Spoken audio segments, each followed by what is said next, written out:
नमस्कार, मैं अजय कुमार।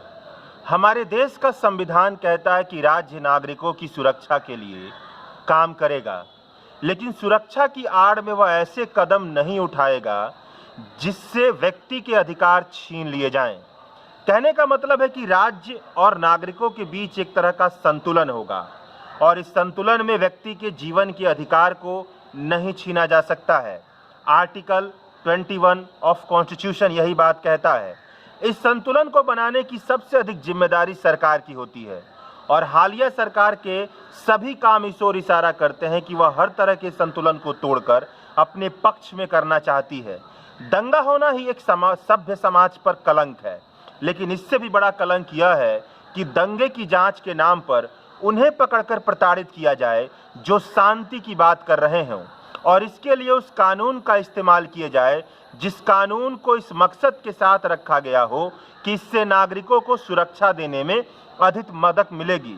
इस कानून का नाम है विधि विरुद्ध क्रियाकलाप निवारण संशोधन अधिनियम 2019, यानी कि the unlawful activities prevention amendment act 2019।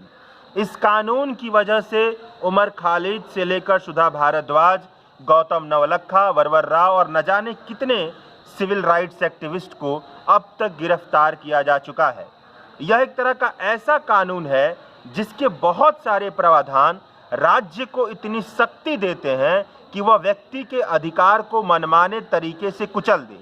यह बिल पास करवाते समय गृह मंत्री अमित शाह ने कहा था कि आतंकवाद के लिए कठोर कानून होना चाहिए और यह बिल कांग्रेस के जमाने में आया था, तो फिर कांग्रेस आखिरकार इस पर विरोध क्यों कर रही है जब आतंकवाद जैसा शब्द उसी के जमाने में शामिल किया गया।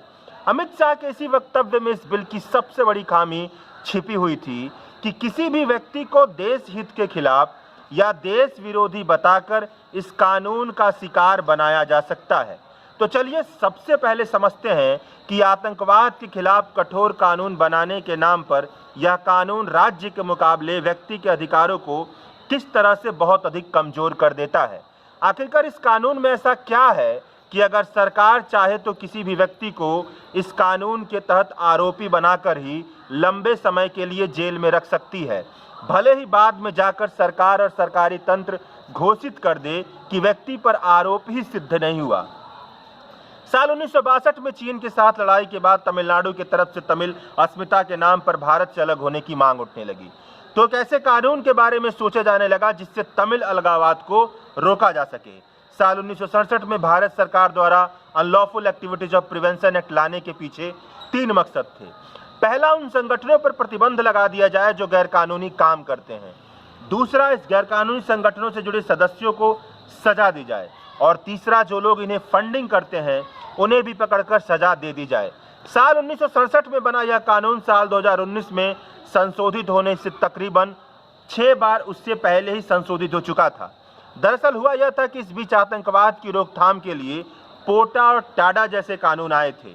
ये कानून अपनी प्रकृति में बहुत अधिक बेरहम किस्म के थे, इसलिए बाद में इन कानूनों को खारिज कर दिया गया और यहाँ से जुड़े आतंकवादी कृत्य की व्याख्याओं को यूएपीए के अनलॉफुल शब्द में शामिल कर दिया गया। इस कानून का दायरा हर संशोधन के बाद इतना बढ़ता चला गया कि अब इस कानून में अनलॉफुल एक्टिविटीज के साथ टेररिस्ट एक्ट भी शामिल होता है, यानी केंद्र सरकार यूएपीए अधिनियम के तहत टेररिस्ट एक्ट और गैर कानूनी काम से जुड़े संगठनों, सदस्यों और उन्हें फंडिंग करने वालों को दंड देने का अधिकार रखती है। अब आप पूछेंगे कि आखिरकार गैर कानूनी काम, अनलॉफुल एक्टिविटीज और टेररिस्ट एक्ट में आखिरकार अंतर क्या होता है।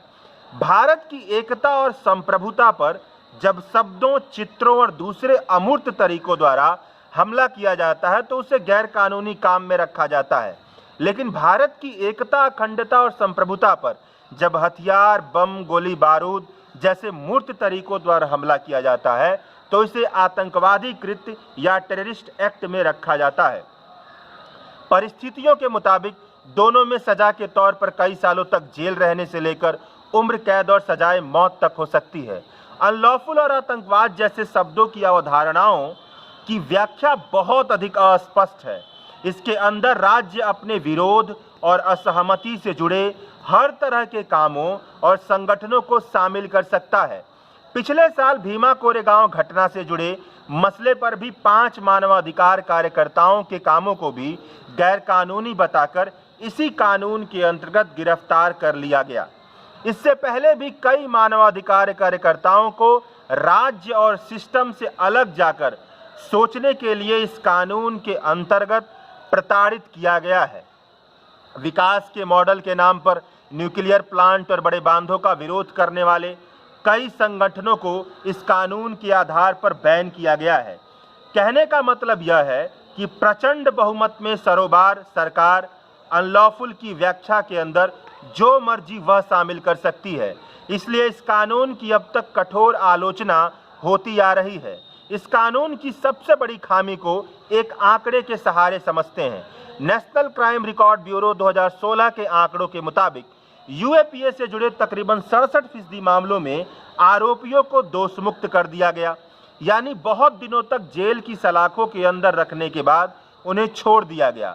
अब बताइए, किसी को अपराध के लिए गिरफ्तार किया जाए और उसे अपराध मुक्त करने से पहले सालों साल जेल में रखा जाए तो कानून उसके साथ कैसा बर्ताव कर रहा है? क्या यह कहा जाएगा कि उसके साथ इंसाफ हुआ है? यह तो घनघोर नाइंसाफी वाली बात हुई कि नहीं। यूएपीए की सबसे खतरनाक बात यही है कि बिना जुर्म बताए और जुर्म साबित किए किसी को 90 दिनों तक जुडिशियल कस्टडी में रखा जा सकता है। अगर 90 दिनों तक भी इन्वेस्टिगेशन पूरा नहीं होता है तो उसे 180 दिनों तक बढ़ाया जा सकता है, जबकि दूसरे मामले में 90 दिन तक अगर इन्वेस्टिगेशन पूरा नहीं हुआ तो कोई सबूत नहीं मिला तो आरोपी को छोड़ दिया जाता है। ऐसे में हो सकता है कि कल को आप किसी प्रोटेस्ट में भाग लेने जाएं, परसों पुलिस आपके दरवाजे पर आ जाए, यूएपीए कानून के तहत आपको गिरफ्तार कर ले, सालों साल आप जेल में सड़ते रहे और अंत में जाकर यह कहकर आपको आरोप से मुक्त कर दे कि आपके खिलाफ किसी भी आरोप साबित ही नहीं हो पाया। यहाँ पर आप पूछेंगे कि भाई 180 दिन के बाद बेल तो मिल जाएगी, लेकिन यह भी नहीं होता है। सुधा भारद्वाज, रोना विल्सन, सुरेंद्र गादलिंग को साल 2018 में गिरफ्तार किया गया था, लेकिन अभी तक रिहा नहीं किया गया। सुप्रीम कोर्ट ने साल 1970 में एक फैसला देते हुए कहा था कि jail is exception and bail is norm, यानी यहाँ तक संभव हो कि किसी को जेल जाने से बचा लेना चाहिए, उसे बेल यानी जमानत पर छोड़ देना चाहिए। किसी को बिना ट्रायल तभी जेल में रखा जाना चाहिए जब वह न्याय को प्रभावित करने वाली स्थिति में हो, जैसे कि देश से भाग जाने में कामयाब हो, सबूतों के साथ छेड़छाड़ कर सकता हो या किसी भी तरह की ऐसी स्थिति में हो जिससे न्याय प्रभावित होता हो। क्योंकि इस देश के क्रिमिनल जस्टिस सिस्टम का गोल्डन रूल है कि जब तक किसी पर आरोप साबित नहीं हो जाता है तब तक वह निर्दोष है। दिल्ली विश्वविद्यालय में कानून के विषय पर रिसर्च कर रहे रितेश धर कहते हैं कि यूएपीए के सेक्शन 43D5 के तहत पुलिस की केस डायरी या चार्जशीट से कोर्ट को ऐसा लगता है कि प्रथम दृष्टिया प्राइमा फेसिया अभियुक्त पर गंभीर मामला बनता है तो अब बिना ट्रायल की भी व्यक्ति को 180 दिनों से अधिक जेल में आदेश कर बंद रख सकती है, जबकि आम मामलों में 90 दिनों के भीतर दोनों पक्षों की सुनवाई न होने के बाद मामला नहीं बनता है तो अभियुक्त को बरी कर दिया जाता है। लेकिन इसे यहाँ कोर्ट के आदेश पर पूरी जिंदगी तक भी बढ़ाया जा सकता है। यह उपबंध ही नेचुरल जस्टिस के खिलाफ है, जहाँ बिना सुनवाई के व्यक्ति को जेल में रखा जाता है। चार्जशीट स्टेट का पक्ष है, बिना व्यक्ति का पक्ष सुने केवल चार्जशीट और केस डायरी पर जेल में डाल देना गलत है। ऐसे में अब सरकारें जिसे अपनी राजनीति के खिलाफ खतरा मानेंगी उसे गिरफ्तार कर लेंगी या जिस तरह से खुद का फायदा देखेंगी इसका फायदा उठाएंगी। इसके साथ इस कानून के अंतर्गत अभियुक्त की ही यह जिम्मेदारी होती है कि वह यह साबित करे कि वह अपराधी नहीं है।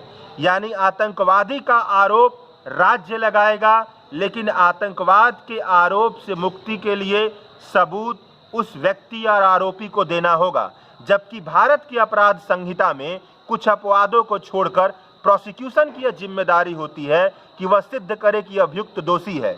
इसका मतलब है कि सरकार के पास इस कानून के माध्यम से ऐसी शक्ति मिली हुई है कि वह किसी भी तरह की असहमति को गैर कानूनी बताकर उस पर आरोप लगा सके और व्यक्ति जीवन भर उसे हटाने की कोशिश करते रहे। साल 2019 में जब इस कानून को फिर से संशोधित कर पास किया गया तो दो प्रावधानों पर सबसे अधिक विवाद छिड़ा। पहला ये कि यूएपीए बिल के अंदर एक व्यक्ति को भी केवल शक के आधार पर आतंकवादी बताकर गिरफ्तार किया जा सकता है, भले ही वह किसी आतंकवादी संगठन से जुड़ा हो या ना जुड़ा हो। जबकि पहले यह प्रावधान था कि गैरकानूनी काम करने वाले संगठन को प्रतिबंधित किया जा सकता था और प्रतिबंधित संगठन से जुड़े लोगों को इस कानून के अंतर्गत गिरफ्तार किया जा सकता है। पहले का प्रावधान भी स्पष्ट था और इस बार संशोधित होकर बने कानून ने तो राज्य को बहुत अधिक शक्ति दे दी है। अब तो जिसे चाहे उसे गैरकानूनी कामों से संबंधित बताकर गिरफ्तार करने का प्रावधान बन चुका है, भले ही वह किसी आतंकवादी संगठन से जुड़ा हुआ हो या ना जुड़ा हुआ हो। साथ में पहले वाली दिक्कत अभी भी मौजूद है कि व्यक्ति को यह साबित करना पड़ेगा कि वह गैरकानूनी संगठनों से जुड़ा नहीं है या वह गैरकानूनी काम नहीं करता है। रितेश धर कहते हैं कि हम यह कैसे निर्धारित करेंगे कि कोई संगठन गैरकानूनी या कोई गैरकानूनी काम करता है। पहले ही हम देख चुके हैं कि आदिवासी, दलितों, मुस्लिमों, वंचितों और पिछड़े इलाकों में काम करने वाले संगठन को यूएपीए के अंतर्गत बैन किया जा चुका है। अभी पिछले साल 5 मानव अधिकार कार्यकर्ताओं को माओवादी संगठन से जुड़ा बताकर गिरफ्तार कर लिया गया। अब यह सोचने वाली बात है, कैसे किसी व्यक्ति को किसी बैन संगठन से जुड़ा हुआ बताया जा सकता है। अगर यह साबित कर दिया गया कि अमुक व्यक्ति प्रतिबंधित संगठन से जुड़ा है तो उसे गिरफ्तार कर लिया जाता है। इसके लिए कई बार तो किसी विचारधारा से जुड़ी किताब रखने पर गिरफ्तार कर लिया जाता है। अब अगर मैं रिसर्चर हूं और अमुक विचारधारा या संगठन के बारे में रिसर्च करना है तो मैं उससे जुड़ी किताबें या पन्ने तो रखूंगा ही, तो मुझे आतंकवादी कैसे कहा जा सकता है, जैसे विनायक सेन के केस में हुआ। यह इस कानून की कमी है कि इसमें गैरकानूनी संगठनों से जुड़ा हुआ किसी को भी बताया जा सकता है। साल 2011 में जस्टिस मार्कंडे काटजू ने अपूर सिंह बनाम स्टेट ऑफ आसाम में एक बहुत ही इंपॉर्टेंट फैसला दिया कि कोई व्यक्ति अगर किसी प्रतिबंधित संगठन में सक्रिय तौर से जुड़ा हुआ होगा या प्रत्यक्ष रूप से सक्रिय भागीदारी निभाता होगा तभी उसे यूएपीए के अंतर्गत गिरफ्तार किया जाएगा। शायद इसी से बचने के लिए बिना किसी संगठन से जुड़े किसी व्यक्ति को गैरकानूनी कामों में जुड़े होने का प्रावधान जोड़ा गया है। इसीलिए अब यह स्थिति हो गई है कि राह चलते हुए व्यक्ति को अगर राज्य चाहे तो इसके अंतर्गत गिरफ्तार कर सकता है। वकील मनीषा कहती हैं कि यह पहला ऐसा कानून है जिसमें स्टेट को यह अधिकार दिया गया है कि वह किसी भी व्यक्ति को गैरकानूनी कामों में संलिप्त बता दे, आतंकवादी बता दे, किसी भी ऐसे व्यक्ति को जिसके खिलाफ पहले कोई मुकदमा नहीं है, जिसके खिलाफ पहले कोई अपराध नहीं दर्ज किया गया है। न्यायपालिका की जगह अब कार्यपालिका का यह फैसला लेना कि कोई आतंकवादी है या नहीं, यह पूरी तरह से नेचुरल जस्टिस के थ्योरी के खिलाफ है। इस कानून का विवाद का दूसरा केंद्र बिंदु सरकार के अधीन काम करने वाली संस्था नेशनल इन्वेस्टिगेशन एजेंसी को दिए गए अधिकारों से जुड़ा है। लॉ एंड ऑर्डर मसला राज्य सरकार के अधीन आता है, लेकिन केंद्र सरकार द्वारा ये अधिकार लेने का मतलब है कि राज्य सरकार के कार्यक्षेत्र का अतिक्रमण, देश को केंद्रीकरण की तरफ ले जाना और संघवाद के सिद्धांत से दूर जाना। इसका फायदा केंद्र सरकारें राज्यों को काबू करने में उठा सकती हैं। पहले राज्य के डायरेक्टर जनरल ऑफ पुलिस यानी कि डीजीपी को यह अधिकार होता था कि वह किसी संगठन को बैन कर उसकी संपत्ति जब्त करे और व्यक्ति की गिरफ्तारी का फैसला ले, लेकिन अब यह अधिकार नेशनल इन्वेस्टिगेशन एजेंसी के तहत काम करने वाले डायरेक्टर जनरल रैंक के अधिकारी को दे दिया गया है। यानी सीधे केंद्र की इसमें दखलंदाजी होगी।